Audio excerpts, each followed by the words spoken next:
China recognizes that it has taken a lot from the global system, it's time to give it back. Whether the world is skeptical of that view or not. Hi, I'm Ian Bremmer, and welcome to the GZERO World Podcast. It's an audio version of what you can find on public television, where I analyze global topics, sit down with big guests, and make use of little puppets. This week, I sit down with Keyu Jin. She's professor of economics at the London School of Economics, who knew, and a leading expert on all things China. Today, we'll talk about U.S.-China relations, that pesky trade war, and how the race for 5G fits into the mix. Let's get to it.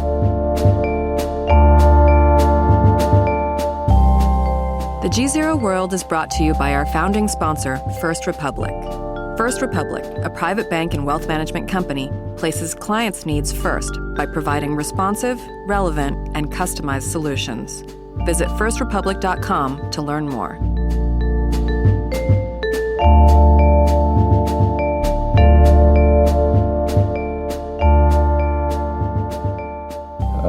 Keyu Jin. Hi. Again, professor at London School of Economics. Wonderful to be with you. Thanks, Ian. Good to see you. What will the Chinese do, in your view, to create more independence and self-sufficiency in Chinese technology? They've already done it. Now there's an excess supply or excess amount of resources devoted to R&D to make Chinese produce their own chips. So it's already happening. And what's the time frame by which you could actually see Chinese technology as being more or less broken from Western supply? Ian, you know, the technology scene is so crazy and dynamic and amazing in China. And here we're not just talking about internet and consumer e-commerce, which is at the forefront of the world, even in some ways more advanced than in the US. Two out of the 4 or 5 areas in artificial intelligence is ahead of the US. This is not including some of the very high-tech areas. Even military technology is rapidly converging. Now, there are many domestic factors that's contributing to that. Of course, the government is able to mobilize a large amount of resources for R&D. But actually, a lot of this innovative activities is powered through by the 3 big internet companies, BAT, Baidu, Alibaba, Tencent.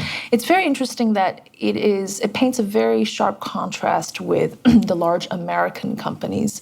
Some have argued that they have, to a certain extent, suppressed some of the innovative activities because of the higher concentration over time and their monopoly over the process innovation. In China, it's just the opposite.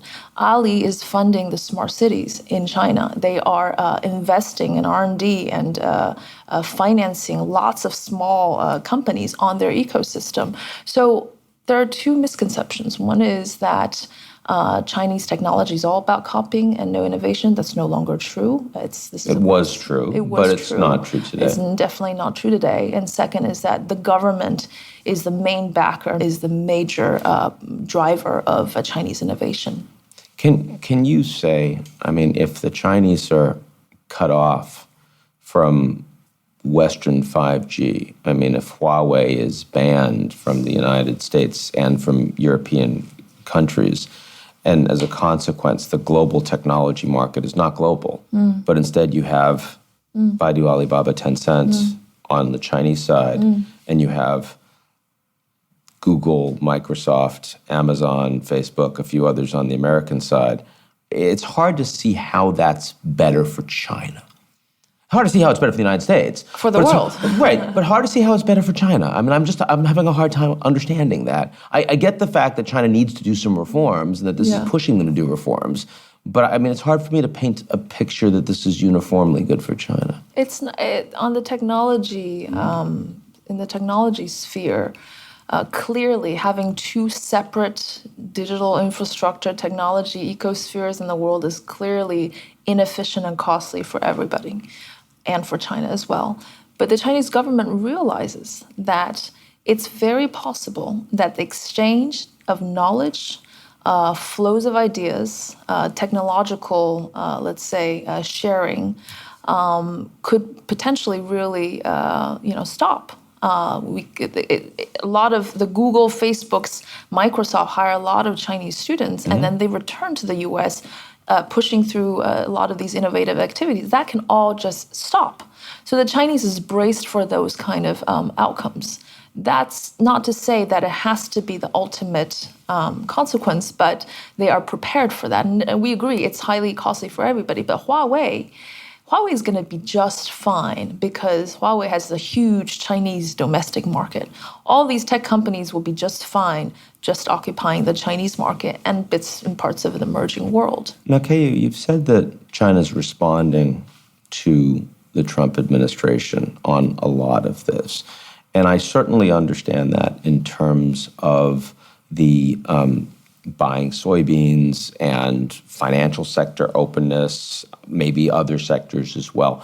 But when we talk about technology, I mean, the decision to launch an AI 2025 plan came before the tariffs were announced by Trump. And of course, the fact that Facebook doesn't do business in China. I mean, Mark Zuckerberg even learned some Mandarin.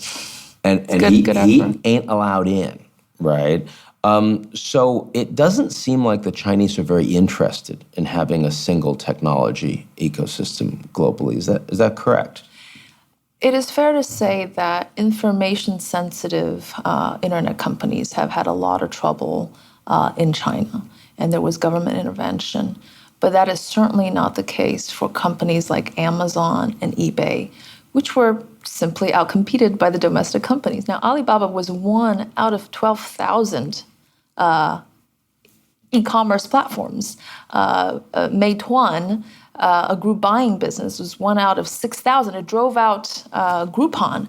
The competition is so ferocious, and partly, interestingly enough, it's due to the lack of intellectual property protection in the domestic economy. There's so much imitation that these companies have to constantly innovate, perfect their business models, and be ahead of the curve. So they completely drove out by sheer competition the foreign firms. So it's not, we can't categorically say that the foreign technology companies simply fail because of government intervention. There are many, many examples, and I think industry experts will agree that domestic competition was too fierce for them. So when we think about the role of the Chinese government in the economy and with the private sector, and you say it's not that the Chinese government controls all these companies, but how do we think about it? Because the Chinese government is, of course, developing a very strong industrial policy. They think of technology as critical strategic sector. Absolutely. They are talking about how they're rolling out smart cities, and they have national champions in the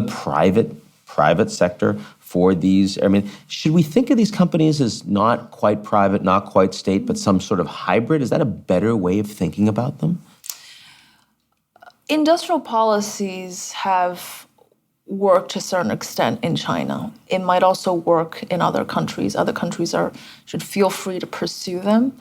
But that's good of you to offer. Absolutely. Yeah. I always think about if the Chinese want to fund everybody else to consume cheaper electric cars and cheaper technology, why not let them do it? Now, you mentioned before that intellectual property is something that the Chinese are prepared to treat differently going forward.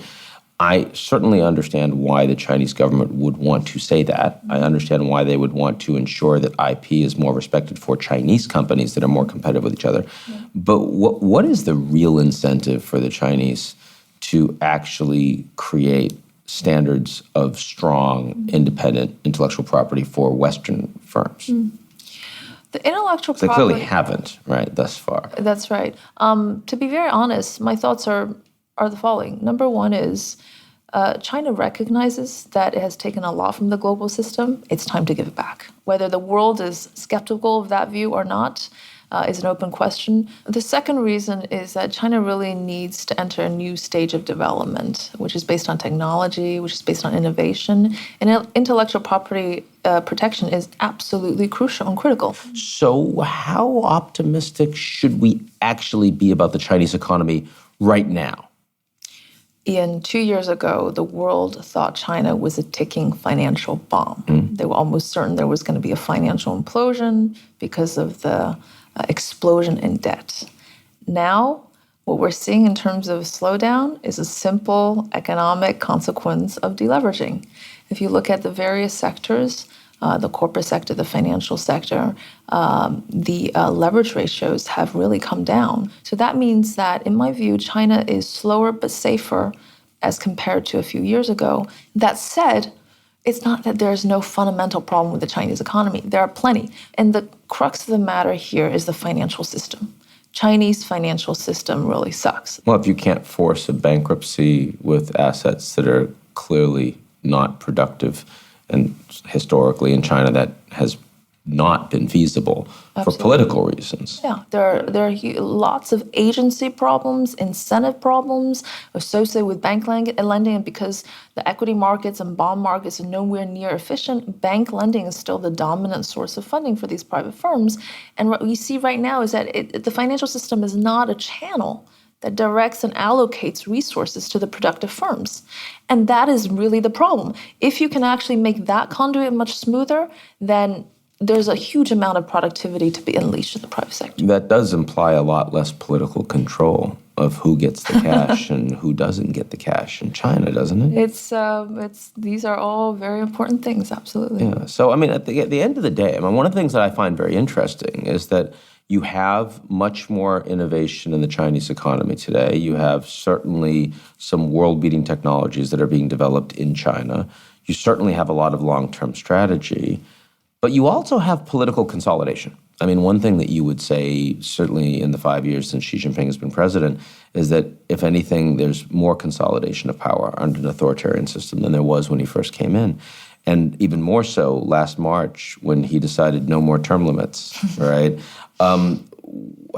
How do you balance a stronger top-down system of political control with the kind of economic loosening and vibrancy that you're talking about as an economist?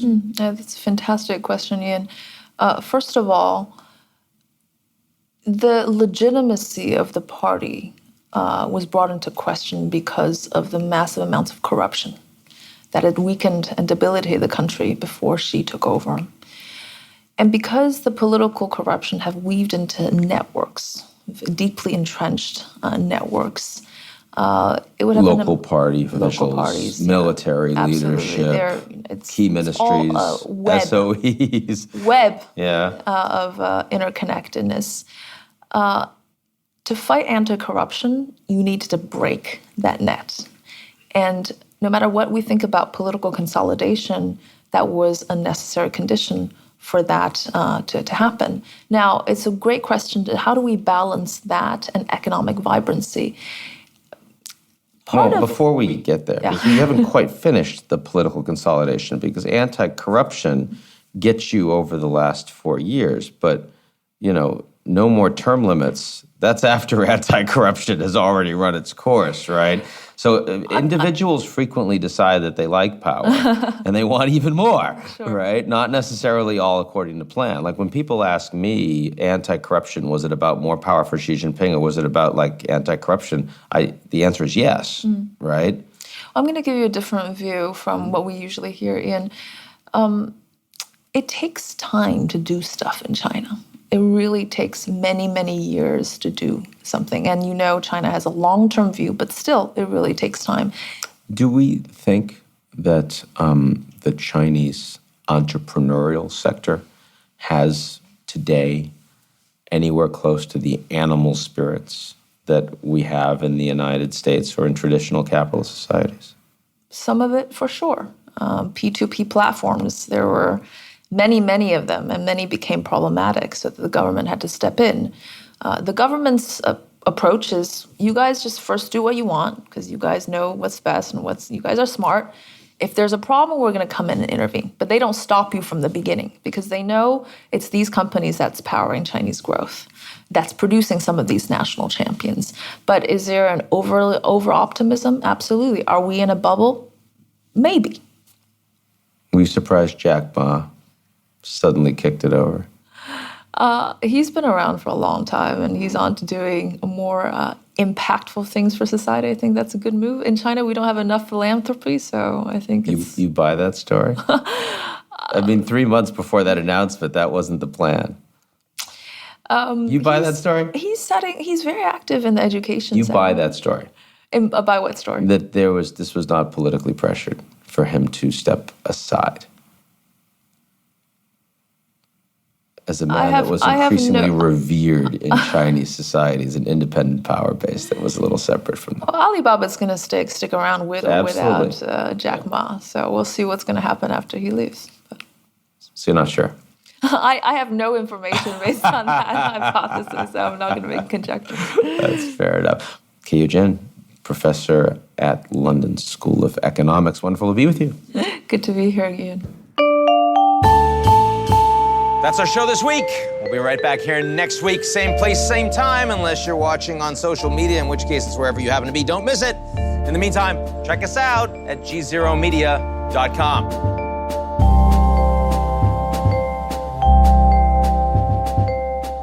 The GZERO World is brought to you by our founding sponsor, First Republic. First Republic, a private bank and wealth management company, places clients' needs first by providing responsive, relevant, and customized solutions. Visit firstrepublic.com to learn more.